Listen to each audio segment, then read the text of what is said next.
ang trabaho po natin masyado ng stressful. So gusto ko sa mga pulis, lagi nakangiti. Ito ang utos ng bagong OIC Provincial Director ng Pangasinan Police Provincial Office na si Police Colonel Dennis L. De Leon sa pagharap niya sa sangguniang panlalawigan ng Pangasinan noong Lunes, May 25.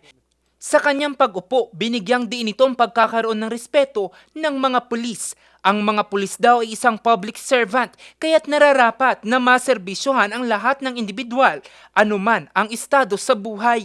Pag may complainant po tayo, huwag nang pinapabalik-balik sa police station. Kasi ang kawawa po dyan, yung mga wala nang ang pamasahe, sasabihin pa ng investigador, mamaya na, may ginagawa pa ako eh. Tapusin ko muna to.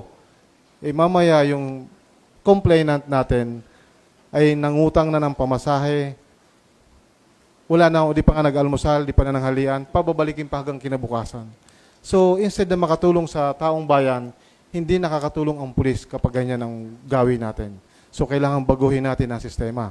Isusulong din ito ang police techniques para bigyang pansin ang kalusugan ng mga uniform personnel, lalo na ang mga mayroong mabigat na timbang o hindi akma ang kanilang body mass index. Mariinding ipagbabawal ang pag-iinom ng alak sa loob ng mga police station. Dapat nafe-feel ng taong bayan ang presence ng pulis sa pamamagitan ng pakikipag-usap sa kalsada. Tanging hamon na lamang sa kanya ng pamahalang panlalawigan ng Pangasinan ang paglaban sa krimen at matiyak ang kaligtasan ng bawat Pangasinense. The number of reported index crimes have continued have to be decreasing for the past 2 years, ano ho. Pero yun nga, gusto ko lang tanungin, how will you contribute during your stay as the PD of the province of Pangasinan? Paano ho ninyo plano na pagandahin palalo o pababain ang numero ng crimes dito sa ating probinsya?